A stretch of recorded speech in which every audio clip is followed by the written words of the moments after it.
The stars above New Bizin had always been beautiful. The colonists who settled this world 3 generations ago chose it for many reasons. The air was clean. The soil was rich. The twin moons painted the night sky in silver and gold. But on this day, those same stars became filled with death. Commander Yuna stood on the bridge of Orbital Station Hala. Her hands gripped tight on the railing as she watched the enemy fleet emerge from hyperspace. She counted the ships as they appeared. 10, 20, 50. The number kept growing until she stopped counting. There were too many. "Commander," said Lieutenant Tay from his station. His voice was calm, but Yuna could see the fear in his eyes. "I count over 200 Velrith warships. They are taking formation around the planet." Yuna nodded slowly. She had expected an attack. The Velrith Dominion had been pushing into human space for months now. They had already taken 3 colony worlds on the outer edge of human territory. But New Bizin was different. New Bizan was home to over 8 million people. It was one of the largest human settlements outside of Earth. "What about our defense fleet?" Yuna asked. Ensign Hannah pulled up the data on her screen. She was young, barely 22 years old, fresh from the academy. This was supposed to be a quiet posting for her, a place to learn before moving to more dangerous assignments. Now she sat in the middle of a war. The 3rd Defense Fleet left for the Kepler system 6 days ago, Hannah reported. They were responding to reports of Velrith activity there. It appears those reports were false. "A trick," Tay said bitterly. "They pulled our fleet away on purpose." Yuna understood now. The Velrith were clever. They had sent fake signals to draw the human warships away from New Bizan. Now the planet had almost no protection. Station Hala was the only major defense platform in orbit. There were a few patrol ships, some cargo vessels, and a handful of old fighters. Nothing that could stand against 200 enemy warships. "Open a channel to the colony," Yuna ordered. "Governor Kim needs to know what is happening." The communication officer, a thin man named Sue, worked quickly at his station. After a moment, the face of Governor Kim appeared on the main screen. He was an older man with gray hair and tired eyes. Behind him, Yuna could see his office in the capital city.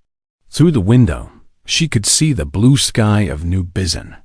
It looked so peaceful down there. The people had no idea what was coming. "Commander Yuna," the governor said.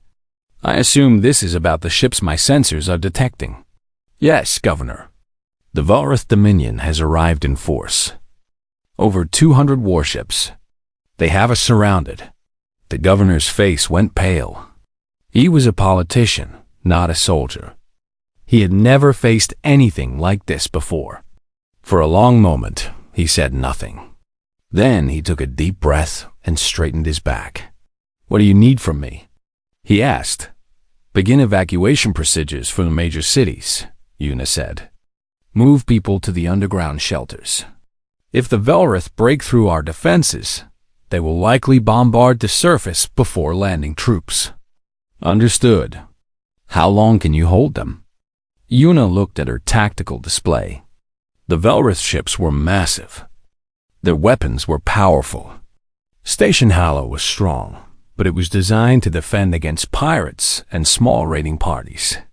Not a full invasion fleet. "I do not know," she admitted. "Hours, maybe a day. Not more than that." The governor nodded. His eyes were wet, but his voice remained steady. "Then we will use every minute you give us." "Good luck, Commander." The screen went dark. Yuna turned to face her crew. There were 47 people on Station Hala. Engineers, technicians, officers, and soldiers. They were looking at her now, waiting for her to speak. She could see the fear in their faces. She could feel it in her own heart. But fear would not save them. Only action would. "Listen carefully," she said. "The Velrith believe this will be easy. They think we are weak because we are from Earth. They call us Deathworlders as an insult. They think humans are primitive creatures from a dangerous planet, too stupid to know when we are beaten." She paused and looked at each of her officers in turn. "They are wrong. We are Deathworlders. Our ancestors survived ice ages, plagues, wars, and disasters that would have destroyed any other species. We do not surrender. We do not give up. And we do not let our people die without a fight." Tay stood up straighter. Hannah wiped her eyes and nodded. Even Sue, who was usually quiet and nervous, seemed to find some courage in her words. "Power up all weapons," Una commanded. "Raise shields to maximum. Send a message to every ship in the system. Tell them to converge on Station Hala. We are going to make the Vorith pay for every meter of space they take." The bridge exploded into activity. Officers ran to their stations. Alarms began to sound throughout the station. In the hangars below, pilots rushed to their fighters. Engineers checked the power systems and prepared for battle. On the main screen, Una watched the Vorith fleet begin to move. The enemy ships were shaped like long black blades, covered in weapons and armor. At the center of their formation was a massive command ship, easily 10 times the size of Station Hala. This was the flagship of the Vorith. "Admiral," a communication signal flashed on Sue's console. "Commander, the Vorith are hailing us. Put it through." The screen changed to show the face of a Vorith. The alien had gray skin covered in small scales. Its eyes were large and yellow, with vertical black pupils like a snake. When it spoke, its voice was cold and sharp. "I am Admiral Vion of the Vorith Dominion. I speak to the humans of this world. You are surrounded. Your fleet is gone. Your station cannot protect you. Surrender now, and I will allow your civilians to live as workers in our empire. Resist, and I will burn your cities to ash." Una stepped forward so that her face filled the screen. She was not a tall woman. She was not physically strong. But in that moment, her eyes burned with a fire that made even the alien admiral pause. "I am Commander Una of the Earth Defense Force. This is my answer to your offer." She nodded to Tay, who pressed a button on his console. On the tactical display, one of the station's heavy cannons rotated toward the Vorith fleet. It fired a single shot, a beam of bright blue energy that crossed the distance in less than a second. The beam struck a Vorith destroyer on the edge of their formation. The ship's shields flickered and died. A moment later, the destroyer exploded in a ball of fire. Admiral Vren's eyes went wide with shock. Then they narrowed with anger. "You dare?" he hissed. "One lucky shot means nothing. One have 200 ships. You have one station. This battle is already over. Then come and take us," Una replied. "But know this, Admiral. Every ship you send against us will pay a price. Every soldier you lose is a victory for us. We are not fighting to win. We are fighting to make you bleed." She cut the communication. The bridge was silent. Everyone was staring at her. Tay was the first to speak. "Commander, that was impressive, but he is right. We cannot win this battle." "I know," Una said quietly. "But we do not need to win. We only need to survive long enough for help to arrive." "Help?" Hannah asked. "The Third Fleet is days away.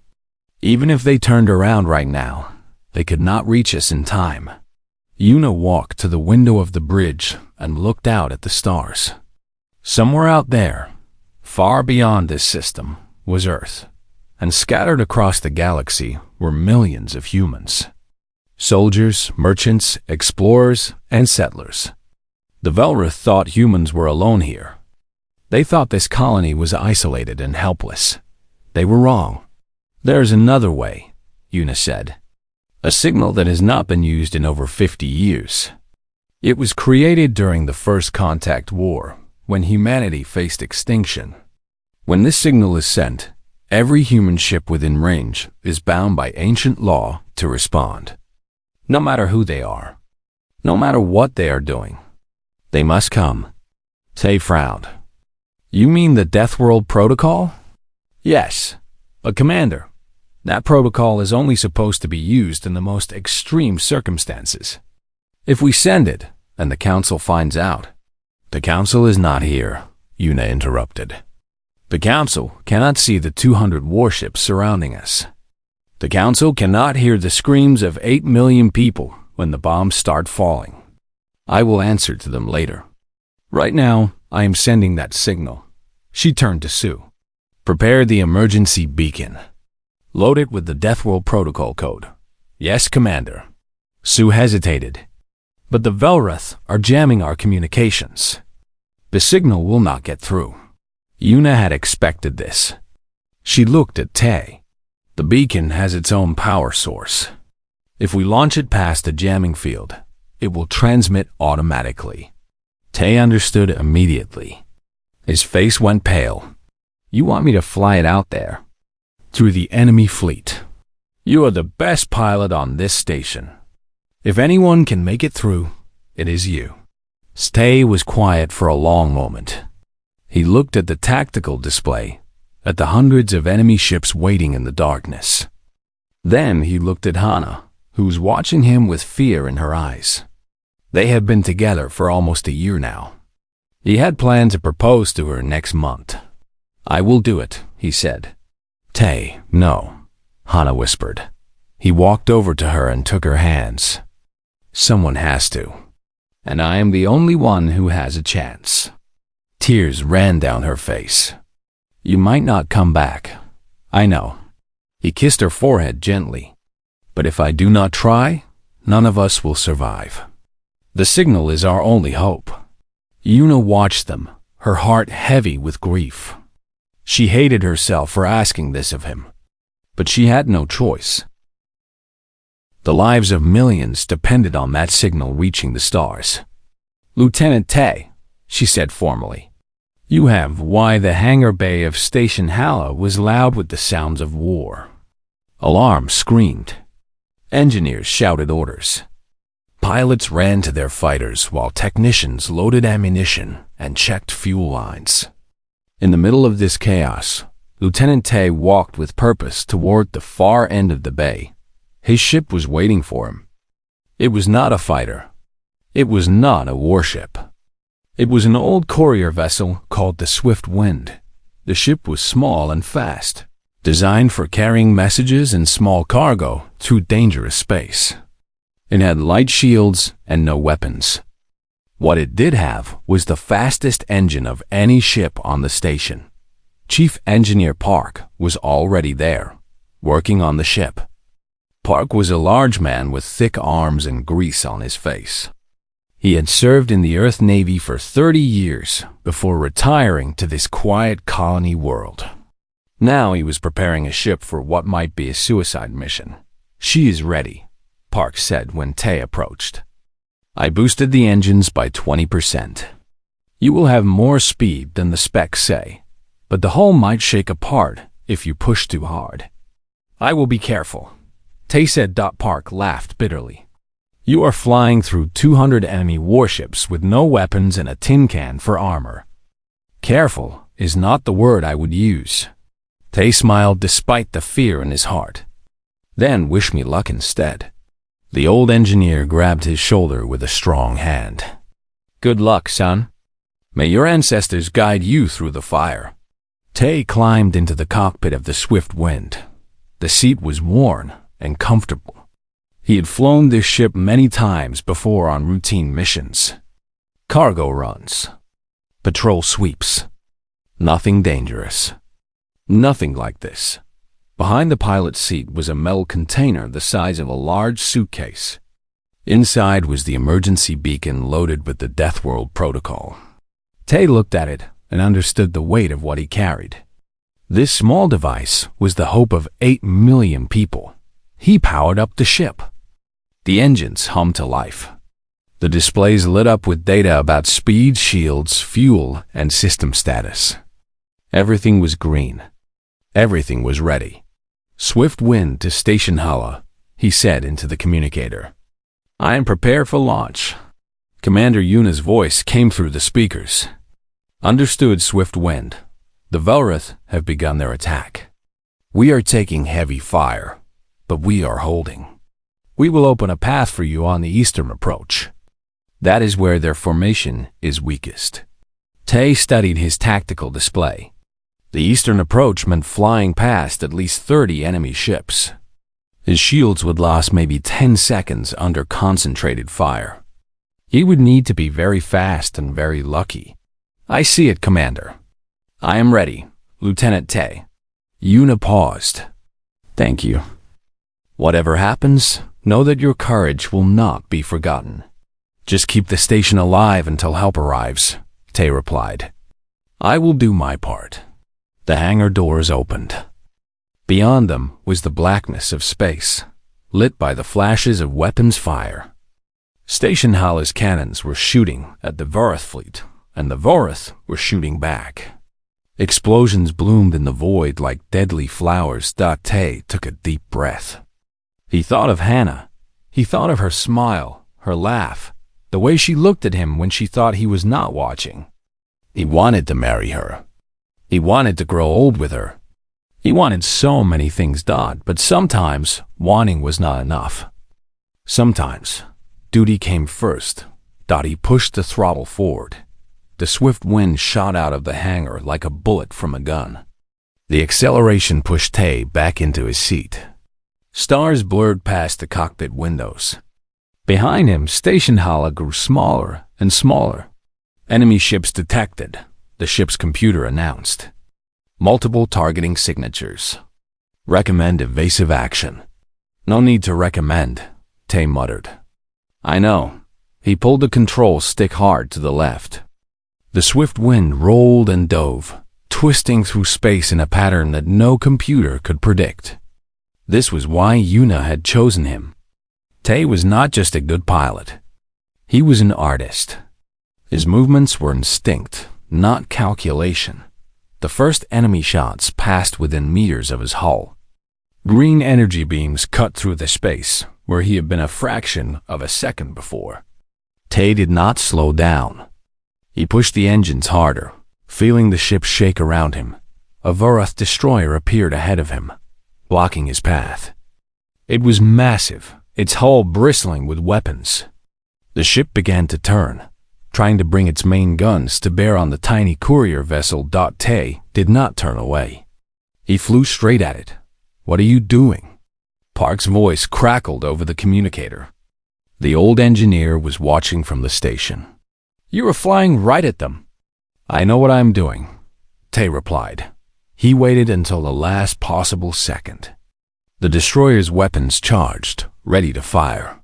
Then Tay pulled up hard, skimming so close to the enemy ship's hull that he could see the individual panels of armor. The Vorith shots went wide. Unable to track such a close target, Tay flew along the length of the destroyer, using its bulk as a shield against the other enemy ships. When he reached the end, he dove down and accelerated again, putting distance between himself and the fleet. "Clever," Park admitted. "Very clever." But Tay was not safe yet. More enemy ships were converging on his position. The Velrith had realized what he was doing. They knew he was trying to escape their jamming field. They could not allow that. A squadron of Velrith fighters appeared on his sensors. They were smaller and faster than the destroyers. They could match his speed, maybe even exceed it. 6 fighters on intercept course, the computer announced. Time to contact, 40 seconds. Tay looked at his display. The edge of the jamming field was 90 seconds away. He would never make it before the fighters caught him, unless he did something crazy. He reached for the engine controls. Park had boosted the power by 20%. That was the safe limit. Beyond that, the ship might tear itself apart. But safe was not an option anymore. Tay pushed the engines to 130%. The swift wind screamed. The hull groaned. Warning alarms filled the cockpit with red light and noise. But the ship held together, and the stars blurred into lines as he accelerated to a speed he had never reached before. The fighters fell behind. They were fast, but they were not willing to destroy their own ships to catch him. Tay was hull integrity at 80%. The computer warned. Engine temperature critical. Recommend immediate reduction of power. Not yet, Tay said through gritted teeth. The edge of the jamming field was getting closer. 50 seconds. 40, 30. A new alarm sounded. One of the fighters had launched a missile. It was faster than the ships that fired it. It was gaining on him. Tay looked at the display. The missile would reach him in 15 seconds. The jamming field was 20 seconds away. He was not going to make it. But then he remembered something. The beacon did not need to leave the jamming field. It only needed to be launched beyond it.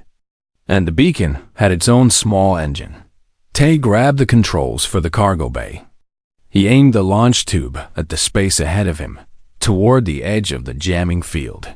Computer, calculate the trajectory needed to launch the beacon beyond the jamming field. Calculating. Trajectory confirmed. Launch angle, 15 degrees up, 7 degrees right. Tay adjusted the tube. He could see the missile on his sensors, getting closer every second. 10 seconds. 8. 6. He pressed the launch button.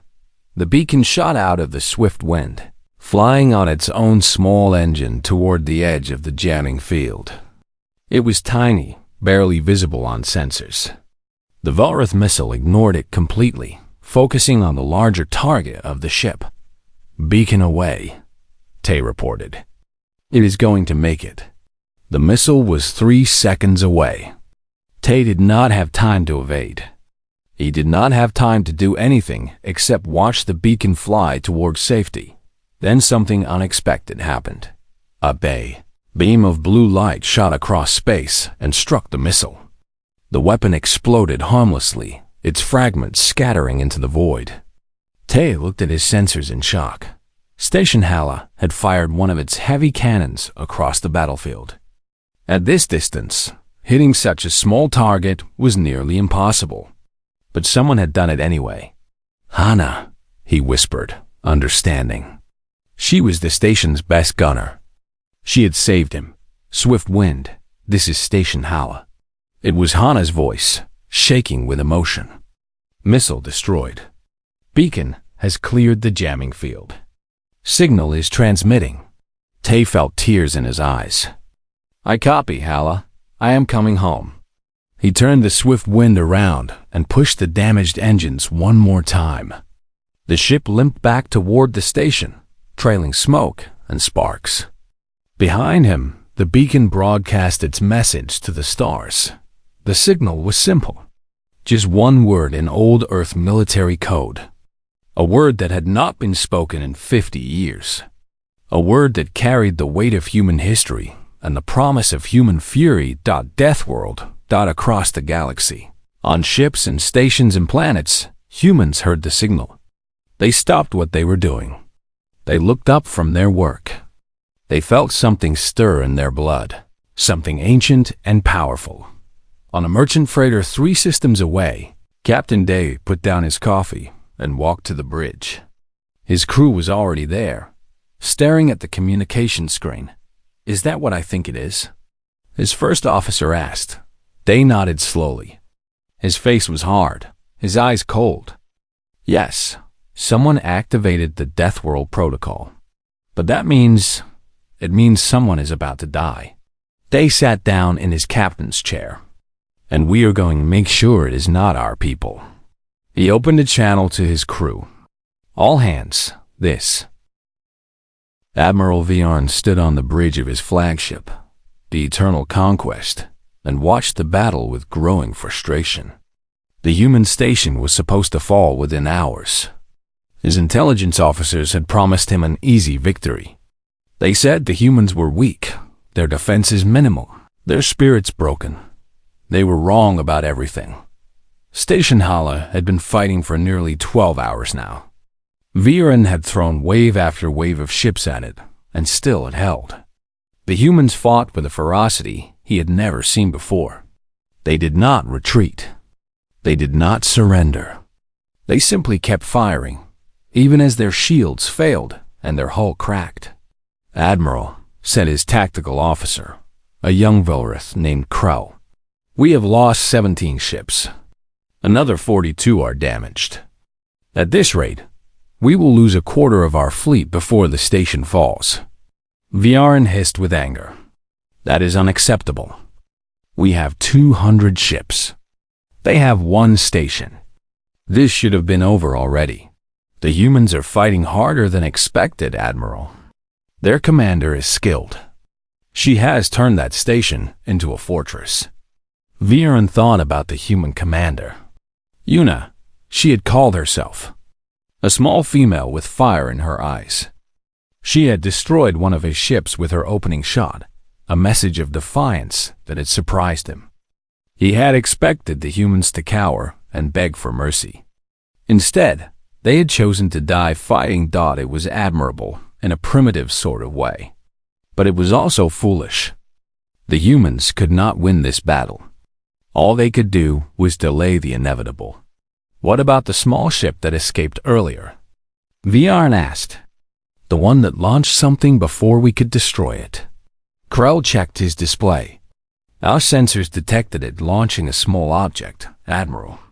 The object left our jamming field and transmitted a brief signal before going silent. We believe it was some kind of distress beacon." "A distress beacon?" Viarn laughed. "To whom?" "Their main fleet is in the Kepler system, chasing our false signals. It will take them days to realize the trick and return. By then, New Bizen will be ours." "Yes, Admiral. That is our assessment as well." Viarn nodded with satisfaction. The humans were brave, but they were also alone. No help was coming. Their distress signal would reach nothing but empty space. "Continue the assault," he ordered. "I want that station destroyed within the next 6 hours. And prepare landing forces for the planet. Once the orbital defenses are gone, we will take the colony." He turned away from the tactical display and walked to the large window at the front of his bridge. The planet New Bizen hung in the blackness of space, blue and green like a precious jewel. 8 million humans lived down there. Soon, they would all belong to the Velrith Dominion. Viren allowed himself a small smile. This victory would make him famous. He would return home as a hero, the Admiral who conquered one of the largest human colonies in the sector. The High Council would reward him greatly, but first, he had to crush that stubborn station. On Station Hala, Commander Yuna was covered in sweat and blood. The blood was not hers. It belonged to Ensign Bora, who had been standing next to her when a plasma bolt tore through the bridge wall. Bora was dead now, along with 12 other crew members. The station was falling apart. Half the weapons were offline. The shields were at 15%. Life support was failing on 3 decks. Fires burned in sections that no one could reach. The air smelled of smoke and death, but they were still fighting. "Commander," Tay said from his station. He had returned from his mission 8 hours ago, his ship barely holding together. Now he was back at his post, refusing to rest. "The Velrith are preparing another assault wave. 30 ships coming in from the north. How many torpedoes do we have left?" 7.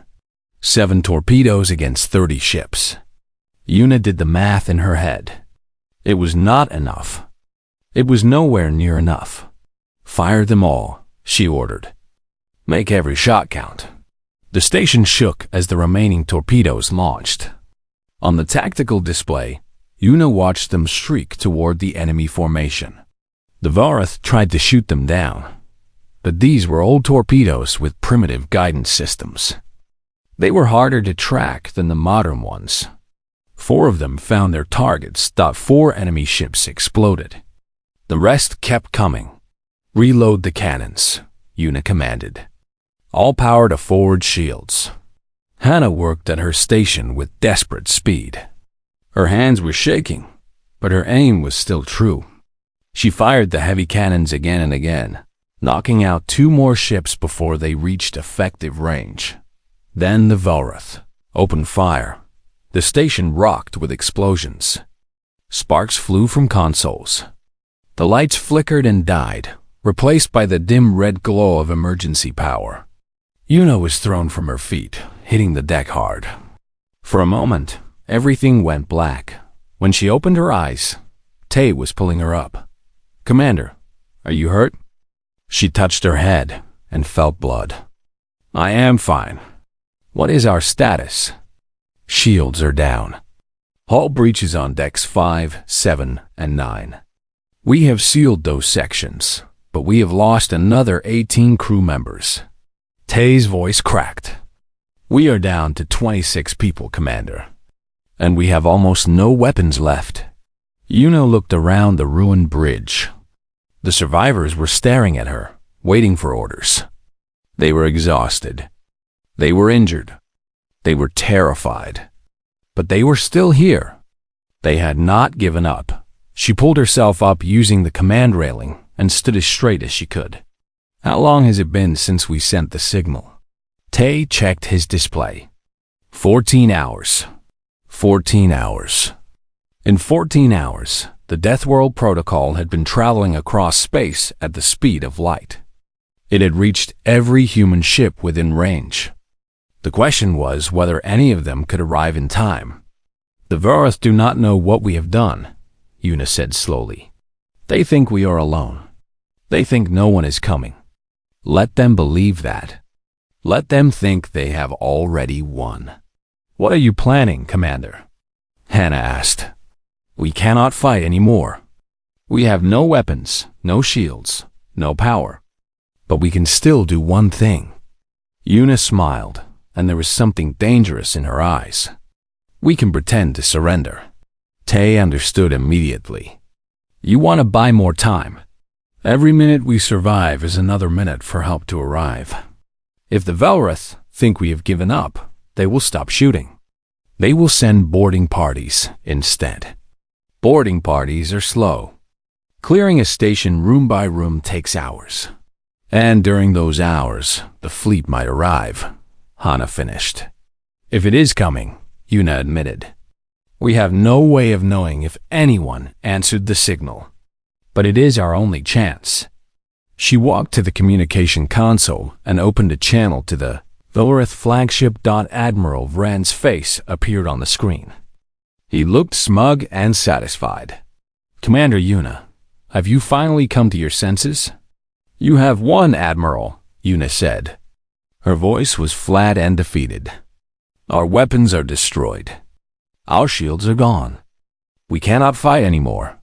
Vrand's eyes narrowed with suspicion. "You are surrendering?" "I am asking for terms. If you stop your attack, I will order my crew to stand down. You can take the station.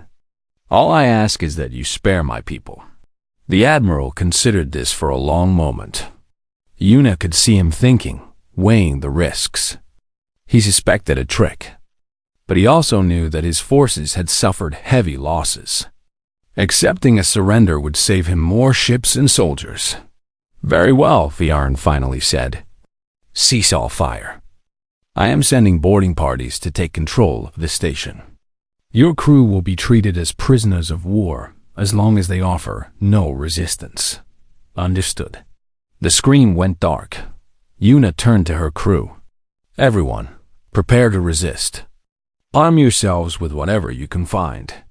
We are going to make them fight for every corridor, every room, every inch of this station." "You lied to him," Tay said. It was not an accusation.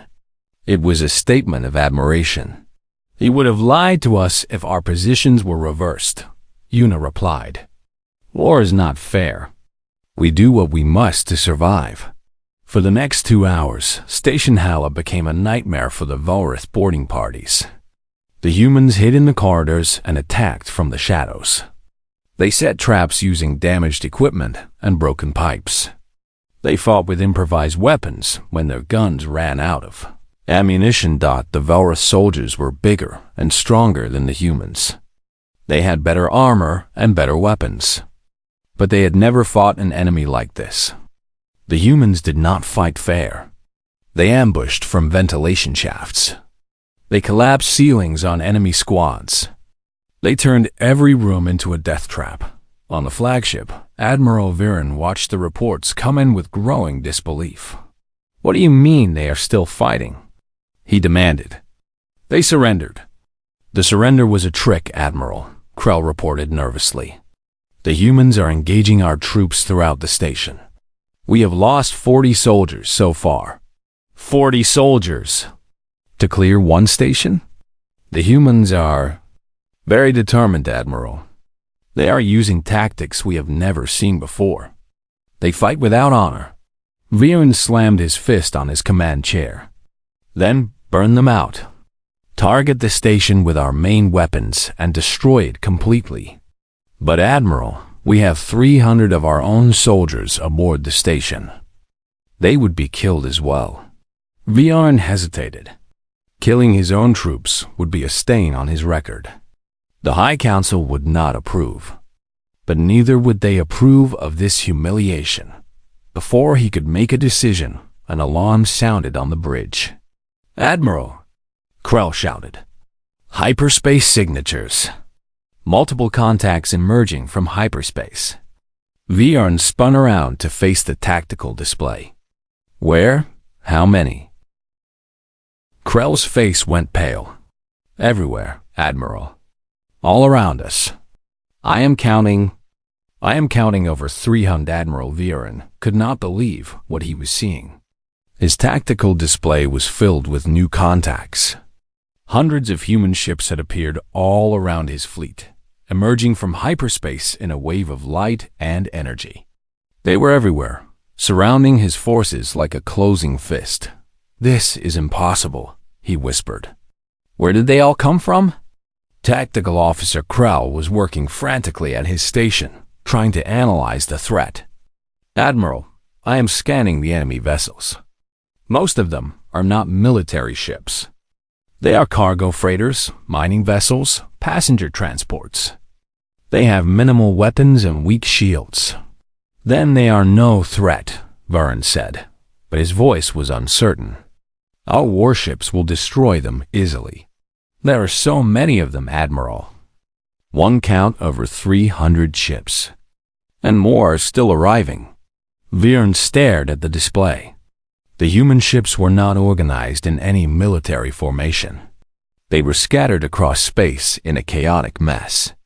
Some were large, some were small. Many looked old and worn. A few looked like they were barely holding together, but they were all moving. They were all heading toward his fleet. "Open a channel to them," Viren ordered. "Perhaps they can be convinced to leave." The communication officer worked at his console. A moment later, the face of a human male appeared on the screen. He was middle-aged, with short gray hair and a scar across his jaw. His eyes were cold and hard. "I am Admiral Viren of the Velrith Dominion. You are interfering with a military operation. Withdraw your ships immediately or be destroyed." The human smiled. It was not a friendly smile. "I am Captain Day. I speak for the Human Emergency Response Fleet. We received a distress signal from this system. We are here to answer it." "Emergency Response Fleet?" Viren laughed. "You are a collection of cargo ships and civilian transports. You have no military training, no proper weapons. What do you hope to accomplish against 200 Velrith warships?" Captain Day's smile did not waver. "We hope to kill every single one of you."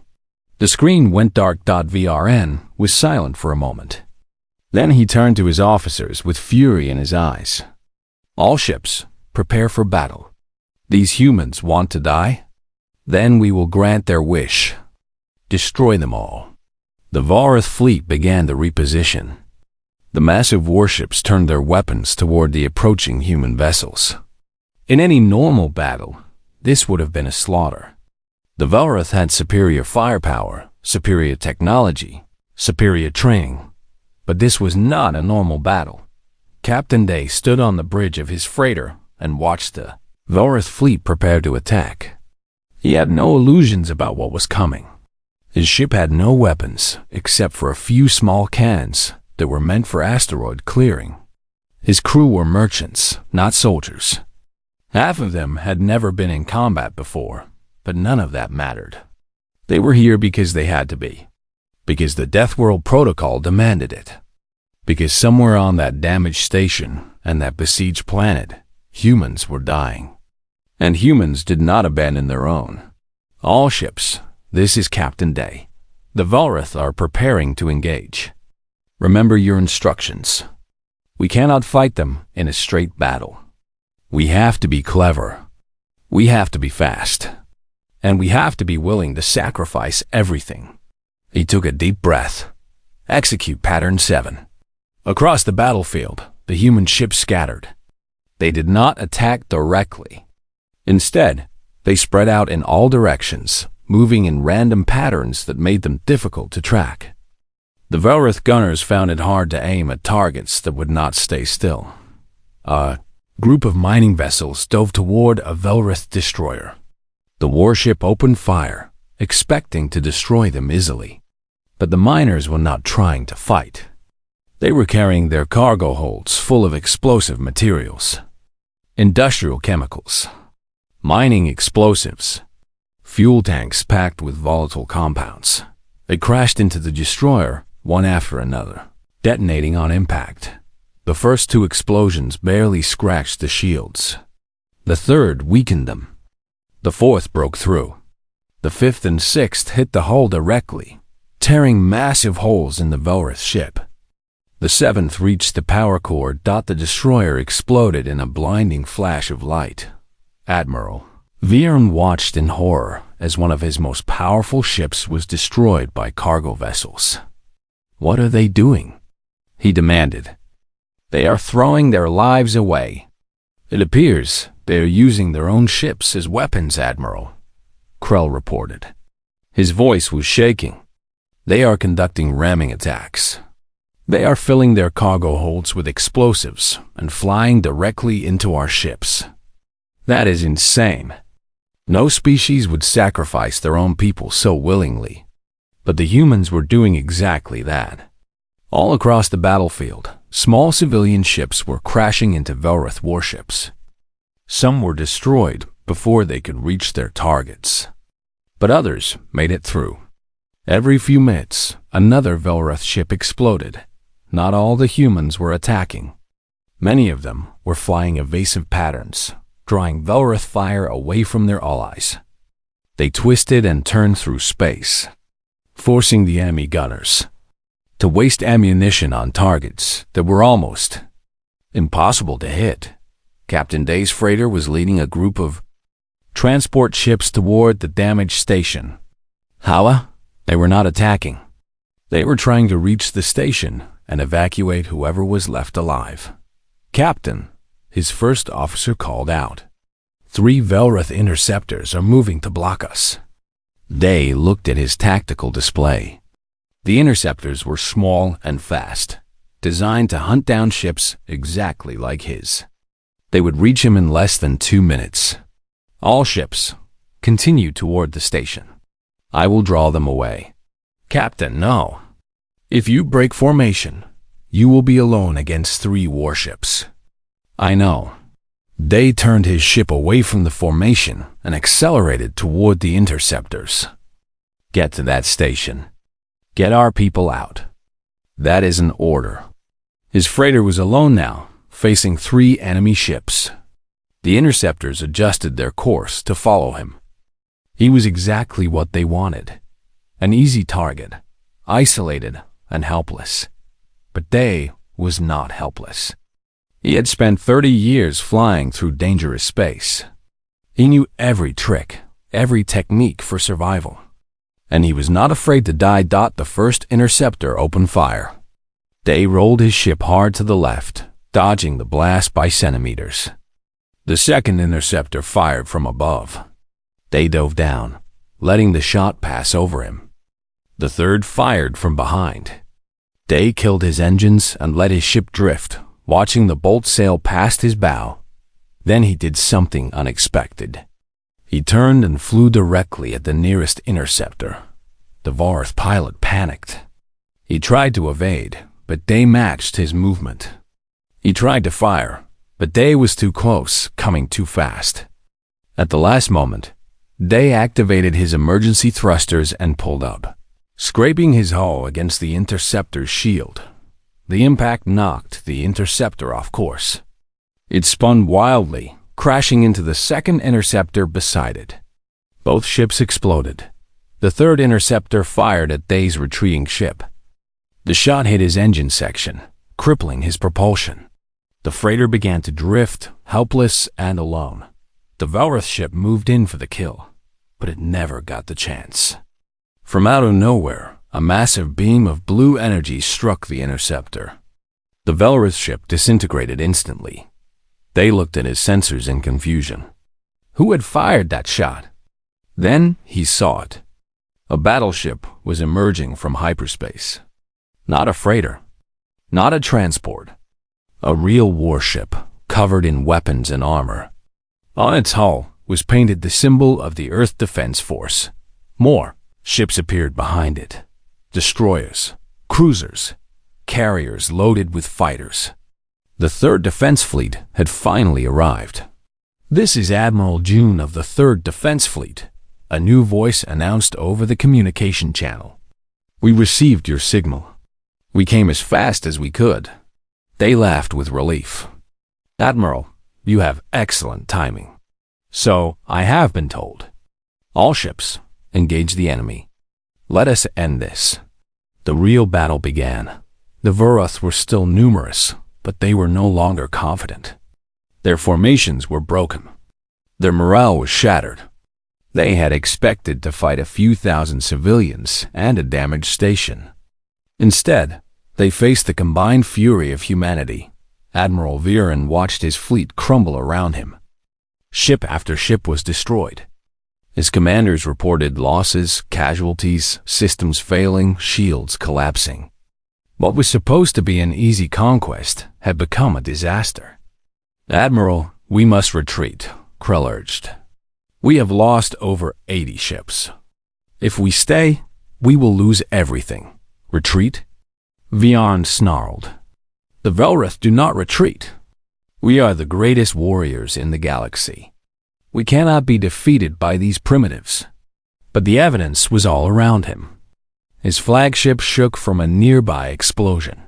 On the tactical display, another Vorath cruiser disappeared. "Admiral, please. The battle is lost. We must save what we can." Viren stood frozen, unable to accept what was happening. Everything he had planned, everything he had promised the High Council, was falling apart. His career was over. His reputation was destroyed. All because of these stubborn, impossible humans. "All ships," he finally said, his voice barely a whisper. "Retreat. Fall back to Vorath space." The order spread through the fleet. The surviving Vorath ships began to disengage, turning away from the battle and jumping to hyperspace. One by one, they disappeared, leaving behind only the wreckage of their defeated armada. On Station Hala, Commander Yuna watched the Vorath flee. She was sitting on the floor of her ruined bridge, too exhausted to stand. Around. The days after the battle were filled with grief and celebration. The people of New Bizin emerged from their underground shelters to find their sky clear of enemy ships. They gathered in the streets of the capital city and looked up at the stars, knowing how close they had come to losing everything. The death toll was heavy. 21 crew members had died on station.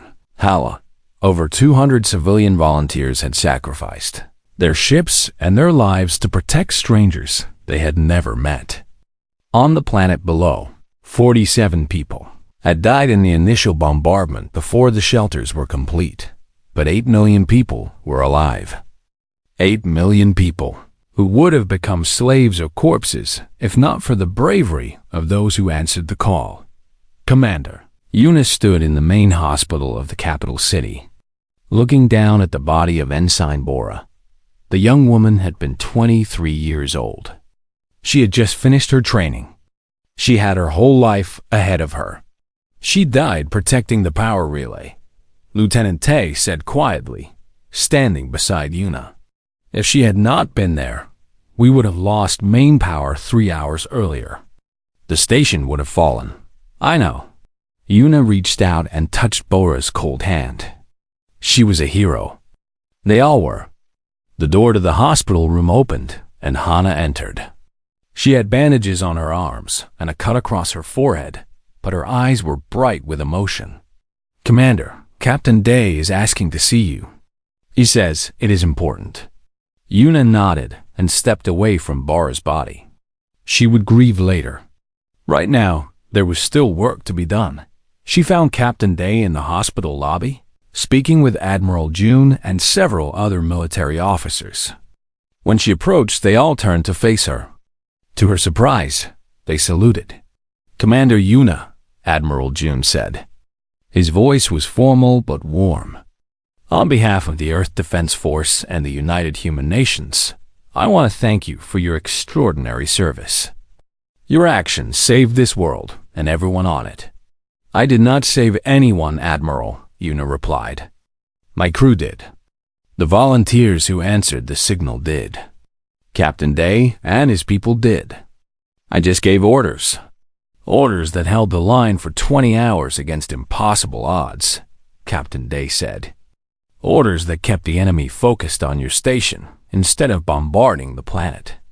Orders that activated the Deathworld protocol for the first time in 50 years. He smiled. You did more than give orders, Commander.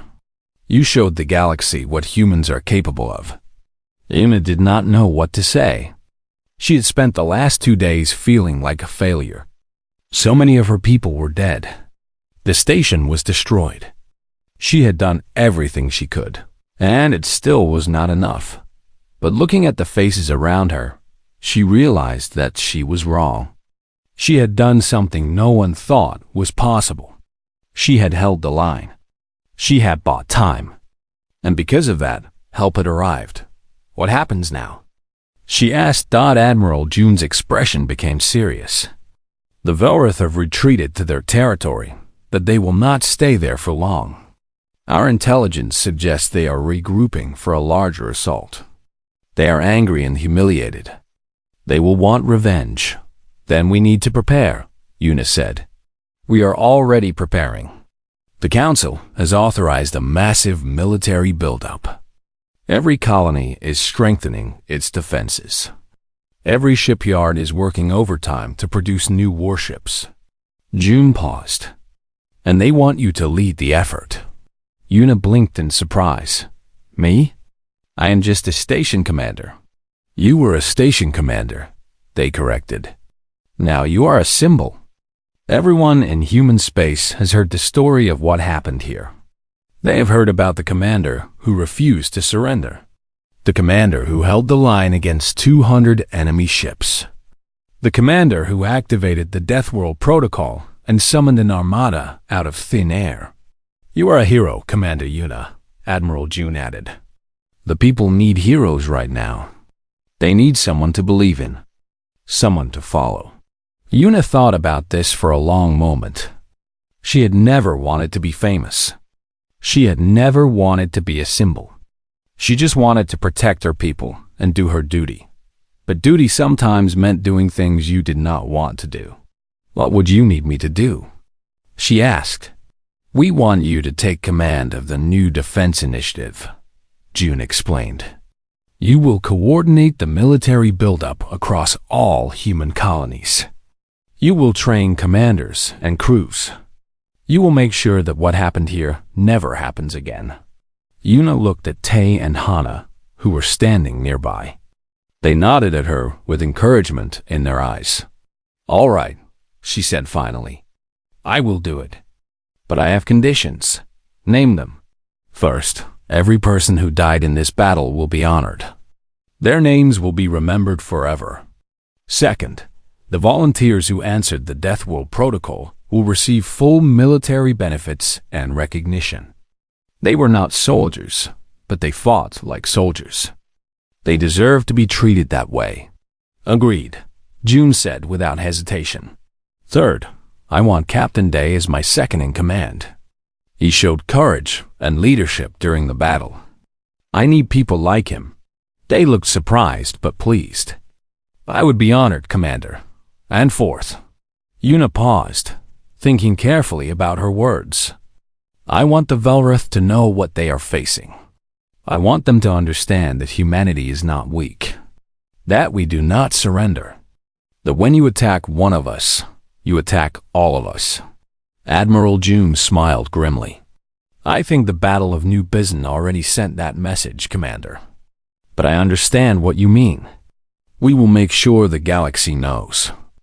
Every species, every empire, every power in the universe will learn what happens when you threaten humanity. The meeting ended, and Una walked outside into the warm sunlight of New Bizen. The sky was clear and blue. Birds were singing in the trees. Children were playing in the streets, laughing and running like nothing had happened. Life was already returning to normal. The scars of the battle would fade with time. New buildings would replace the ones that were damaged. New ships would replace the ones that were lost. New lives would be born to replace the ones that were taken, but the memory would remain. The memory of the day when the Velrith thought they had won, and then discovered how wrong they were. Tay walked up beside her, Hana at his side. They were holding hands. Commander, Tay said, I have something to tell you. Una looked at them and saw the joy in their faces. Despite everything that had happened, despite the death and the destruction and the pain, they had found something to celebrate. I asked Hannah to marry me, Tay continued. She said yes. Una felt tears in her eyes. Happy tears for the first time in days. Congratulations, both of you. You deserve every happiness. Hannah smiled through her own tears. We wanted to tell you first, Commander. You brought us together. You gave us hope when there was none. We owe you everything. You owe me nothing, Una said. You saved my life during the battle. You answered my orders without question. You are the bravest people I have ever known. She embraced them both, holding them close. For a moment, the war and the politics and the responsibility faded away. There was only this. 3 people who had survived the impossible, standing together in the sunshine, somewhere in Velrith space. Admiral Viorn stood before the High Council and faced their judgment. His fleet had been destroyed. His invasion had failed. He had brought shame and defeat to the Dominion. The Council was not merciful. You promised us victory, the High Chancellor said, his voice cold as ice. You promised us that the humans would fall easily. Instead, you lost over 100 ships. You lost thousands of soldiers. You made the Velrith Dominion look weak. The humans were stronger than we expected, Viorn tried to explain. They fought with a ferocity we have never seen. They sacrificed themselves without hesitation. They came from everywhere to answer a single signal. Silence. The Chancellor stood from his throne. You failed because you underestimated them. You failed because you thought the Deathworlders were primitive and weak. Now the entire galaxy is laughing at us.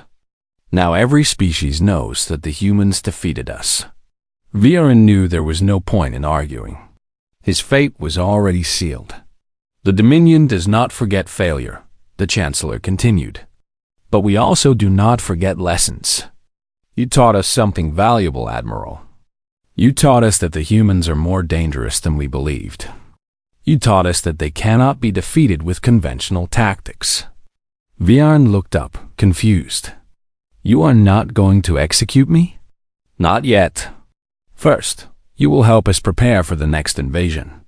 You will tell us everything you learned about human tactics and weapons and psychology. You will help us build a fleet that can crush them once and for all.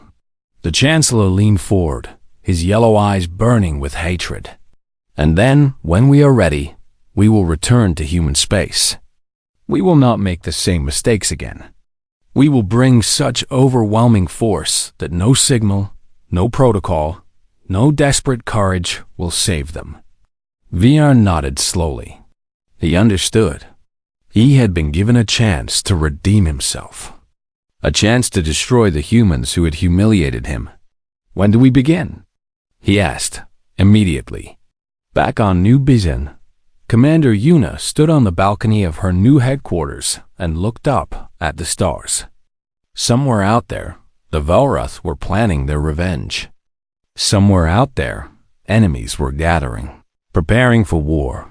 But she was not afraid. She had seen what humans could do when they stood together. She had seen merchants become warriors. She had seen ordinary people perform extraordinary acts of courage.